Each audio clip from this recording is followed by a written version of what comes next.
Hi viewers, ఎలా ఉన్నారు? మరో ఇంట్రెస్టింగ్ రెసిపీతో మీ ముందుకి వచ్చేసాను. ఈరోజు చేయబోయే recipe village style chicken curry. ఎంత టేస్టీగా ఉంటుందోనండి విలేజ్ స్టైల్ చికెన్ కర్రీ. మన అమ్మమ్మలు, నానమ్మలు, తాతమ్మలు చేసేటప్పుడు ఎవరెవరు తిన్నారో వాళ్ళకి మాత్రమే ఈ ఫ్లేవర్ అనేది, టేస్ట్ అనేది బాగా అర్థమవుతుంది. సరే అయితే ప్రాసెస్లోకి వెళ్ళిపోదామా మరి.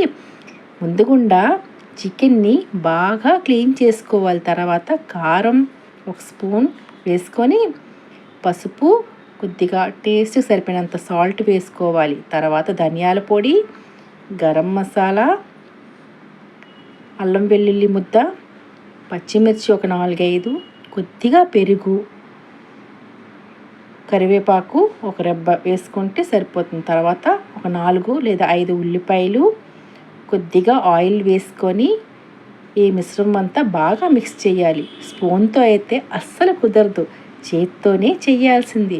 ముక్కకి మసాలా బాగా పట్టేలా అంతా కలుపుకోవాలి. తర్వాత 10 నిమిషాలు పక్కన పెడతాం. ఈలోగా మసాలా సిద్ధం చేసుకుందాం. మిక్సర్ జార్లో 1 స్పూన్ సోంపు, కొద్దిగా జీలకర్ర, దాల్చిన చెక్క, యాలకులు, మరాఠీ మొగ్గ, పువ్వు, బిర్యానీ పువ్వు, లవంగాలు, అల్లం వెల్లుల్లి వేసి ఒక డ్రై పౌడర్ని రెడీ చేసుకోవాలి. ఇదిగోండి ఈ విధంగా, వాటర్ అనేది వేయకూడదు.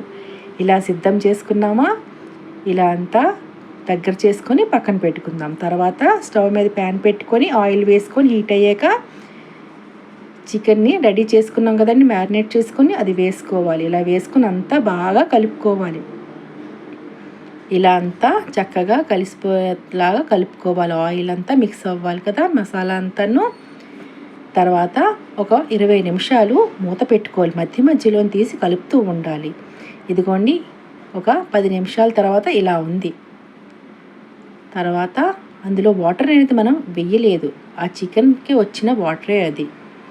తర్వాత ముందుగుండా మనం రెడీ చేసుకున్నాం కదండి డ్రై పౌడర్ని, మసాలా పౌడర్ని, ఇదిగోండి ఇలా అంతా దగ్గర చేసుకొని ఆ చికెన్లోని వేసేయాలి.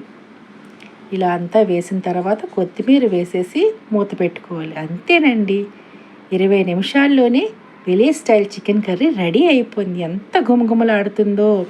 మీకు కూడా నా రెసిపీస్ నచ్చినట్లయితే తప్పకుండా లైక్, షేర్, సబ్స్క్రైబ్ చేయండి. మీరు కూడా ట్రై చేయండి. Thank you for watching.